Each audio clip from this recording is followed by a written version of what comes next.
Or are you holding your breath underwater? How do you prep for that kind of thing? I'm just in the shower, just like letting it hit me in the face. I wonder, I'm serious. Listen carefully.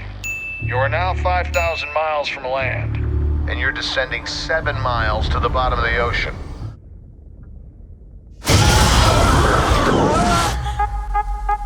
Film's great. Oh, sick. I'm still catching my breath. It's a lot. My colleagues were drawing comparisons between Nora and Ripley from Alien. I was wondering how you feel about that, and if there's any other badasses that inspired your performance in particular. Yeah.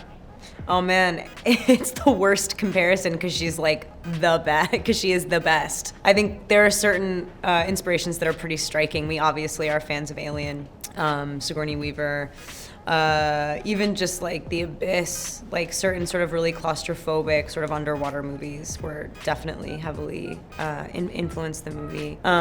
So yeah, I mean, that's rad. I think it's kind of rare to have like a female character be the one that like steps up in the end and kind of like shoulders the weight of whatever, the sort of like, she's like, whatever. She's a weird, bald-headed, strange, antisocial little, like, you know, anti-hero. So I get the comparison, but at the same time, bow down to the inspiration. You are no stranger to action in film, but this is a super unique concept. It's super action-packed. What was it about the action and physicality in this film that's different from your past experiences? See, the funny thing is when I signed up to the film, I didn't think of it as an action film, and I didn't even contemplate the physical aspect of it. And then I'm sorry, I just burped. It's okay. Then I was blown away by how dumb I was. Why? Because it's like Vincent said. Oh yeah, did you read the script? Did you read the script? It says right there. It's like, yeah, go wet underwater. That we would have suits. to face all of these difficult aspects to the film. Yeah, Will was just one day we're all moaning about the suits, and he was like, come on. Did you read the script? It's called Underwater? What did you think? It really made me laugh. I know, it was kind of embarrassing actually. So you were caught off guard by how physically taxing it was then? Yeah.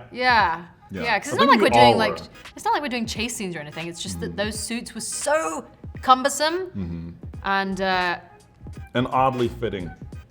Don't get this wrong. Like the people that made them did an amazing job. They did it in like a blink of an eye. So cool. And they looked like amazing. And as an anime fan, I was like, oh, I'm in a mech suit. This is awesome. Yeah, same. But then the reality of it just like crushing you, it's like, oh, okay. It hurts. That's cool. Your character was an anime fan too. That's funny. Did you forgot? I just watched it this morning. Were you holding your breath underwater? How do you prep for that kind of thing? I'm just in the shower, just like letting it hit me in the face. I wonder, I'm serious. There was really like no amount of like water torture that I could have like tried to subject myself to get ready for this. It was like awful. It really hurt and was like super claustrophobic and like excruciating. And luckily I was with a really kind of rad group of people doing it, but I would say like you talk to anyone who got through this experience, like no one would do it again. And I think that actually says a lot about the movie. It's good, like it's for that, it is good. Like you're usually like kind of encouraged to highlight the good aspects of an experience. This was gruesome, but it's a horror movie, so it works. Did your experience in this help prepare you for any big upcoming action flicks, maybe Matrix or something like that?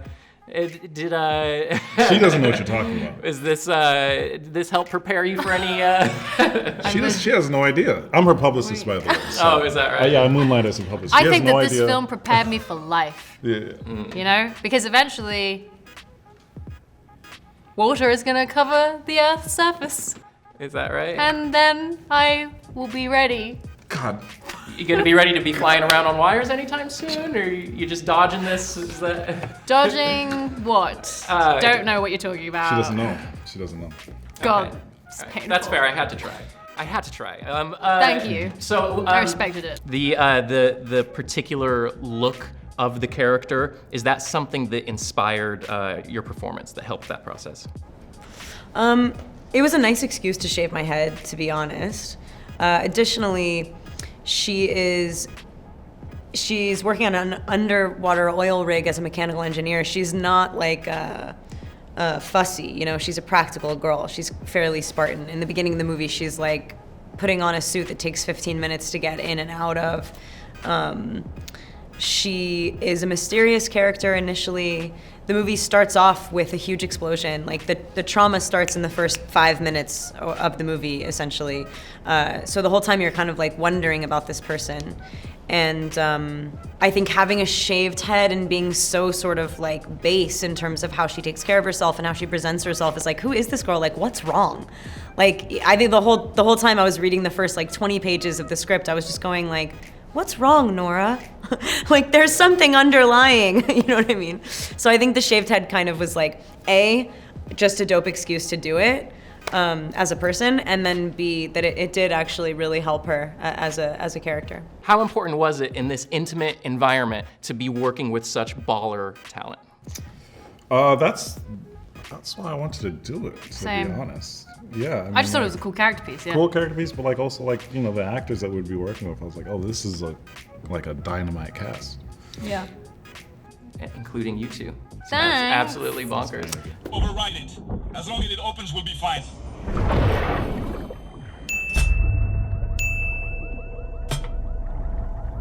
Where do we go?